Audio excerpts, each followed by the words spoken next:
Dear scholars and students, आज हम बात करेंगे narrative review and systematic review के बारे में एंड कौन सा मेथड आपको चुनना चाहिए फॉर योर रिसर्च। ये दोनों ही डिफरेंट पर्सपेक्टिव में यूज होते हैं। अगर आप एक नॉर्मल रिसर्च कर रहे हैं तो वहां पर नरेटिव रिव्यू यूज होगा, लेकिन अगर आप एक डिटेल्ड साइंटिफिक रिसर्च कर रहे हैं तो उसमें सिस्टमेटिक रिव्यू का यूज होगा, वो जो कि प्रोजेक्ट टू प्रोजेक्ट भी डिपेंड करता है।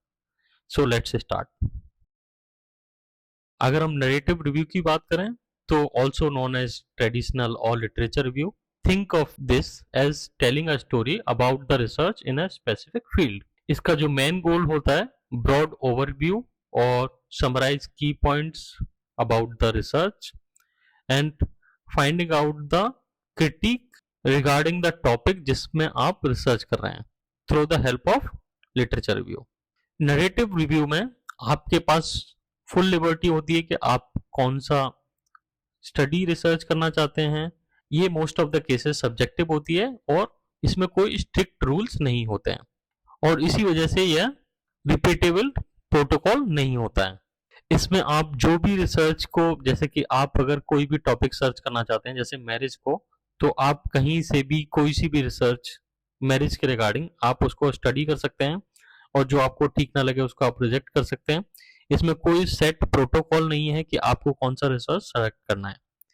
इसमें आपकी मर्जी से आप सारी चीजें सेलेक्ट करते हैं। नरेटिव रिव्यूज जो होता है वो बेस्ट वे है आपका स्टेज सेटअप के लिए for a research, gap identifying के लिए और हिस्टोरिकल डेवलपमेंट को एज अ कॉन्सेप्ट में समझने के लिए। लेकिन जब हम सिस्टमेटिक रिव्यू की बात करते हैं, so it's a rigorous scientific study of studies. जैसा कि नाम से ही दिख रहा है, सिस्टमेटिक प्रोसेस। इसमें हम लोग सारी चीजें पहले से ही डिसाइड करके रखते हैं और ऐसा नहीं कि हम लोग जस्ट कहीं से भी कोई सी भी रिसर्च को स्टार्ट कर देंगे।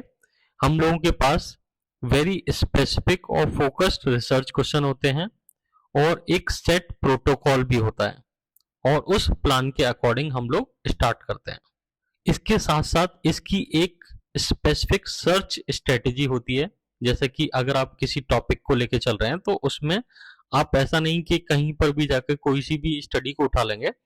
आप है ना बताएंगे कि आप किस तरीके से सर्च करेंगे इस टॉपिक के रिगार्डिंग और जो डेटाबेस आपके सामने है उसमें से किन चीजों को आप इंक्लूड करेंगे और कौन सी चीजें ऐसी हैं जिनकी वजह से आप एक्सक्लूड करेंगे।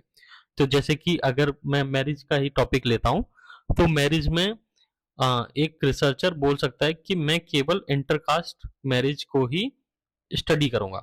तो जो भी है ना इंटरफेथ या फिर तो नॉर्मल रिसर्च है मैरिज के रिगार्डिंग, उनको वो नेग्लेक्ट कर देगा और वो ये बोलेगा कि जो रिसर्च है इंटरकास्ट के रिगार्डिंग वो आफ्टर मैरिज ही काउंट होगी इस रिसर्च, तभी वो रिसर्च एप्लीकेबल होगी उस पर्टिकुलर रिव्यू के लिए।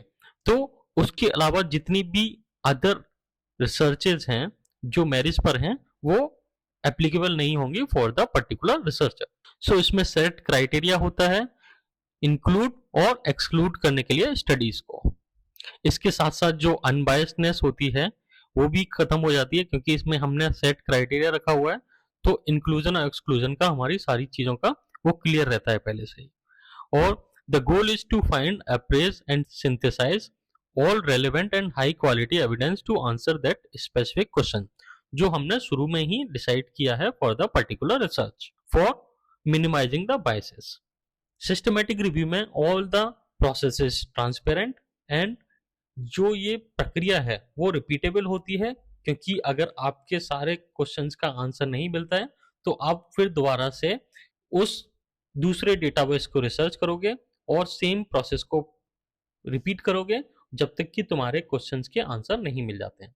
सो systematic review is more of with protocol and what to include, what to exclude, and go in a certain way, and it can be a repeatable process. So अगर हम difference की बात करें narrative versus systematic, सो narrative के case में अगर हम research questions की बात करें तो काफी ब्रॉड, ऑफन लूजली डिफाइंड होते हैं नरेटिव के केस में। सिस्टमेटिक रिव्यू के केस में ये काफी फोकस्ड एंड स्पेसिफिक होते हैं। सर्च स्ट्रेटजी जो होती है non explicit can be selective. Narrative के केस में हम कोई भी रिसर्च को अपने अनुसार सेलेक्ट कर सकते हैं, but in case of systematic review एक सेट प्रोटोकॉल होता है और उसी के जरिए हम लोग डिफाइन करते हैं कि हमारी ये स्टडी हमारे लिए एप्लीकेबल है या नहीं है। और ये रिपीटेटिव भी होता है, लाइक अगर आपको दोबारा से इसी टॉपिक पर, मतलब कि अगर आपके क्वेश्चंस का आंसर नहीं मिल रहा है तो आप इसको रिपीट भी कर सकते हो सेम प्रोसेस को।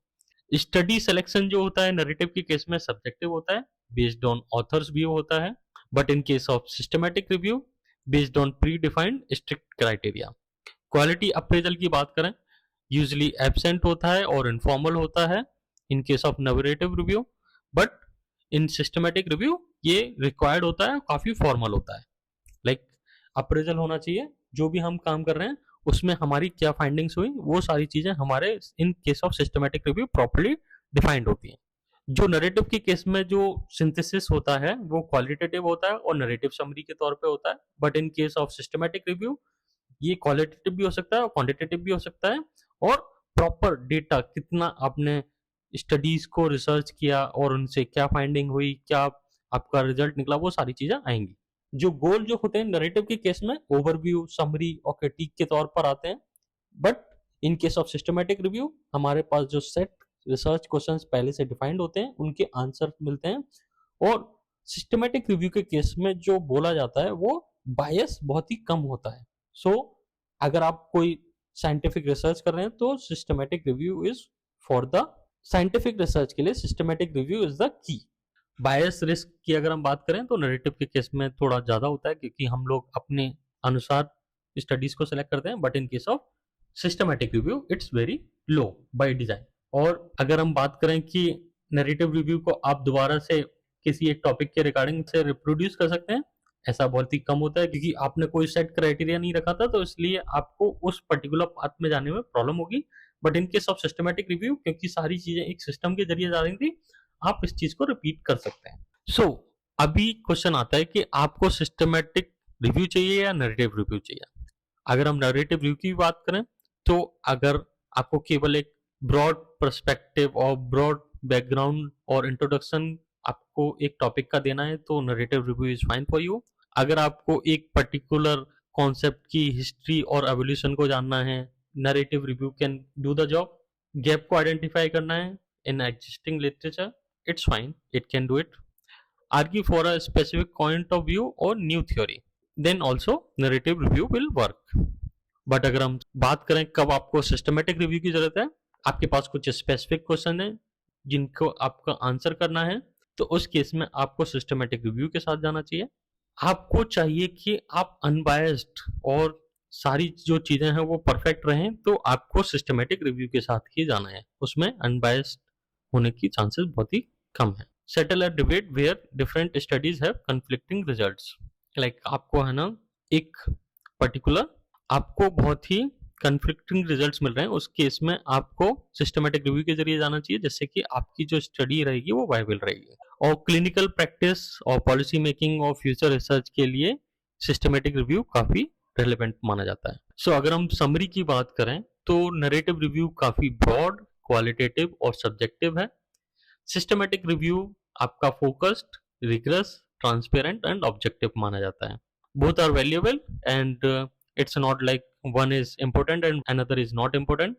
In specific cases narrative review is fine, and in some cases systematic review is fine. So if you have any other questions you can ask in our comment section, and until for next video, like, subscribe and share. Thank you.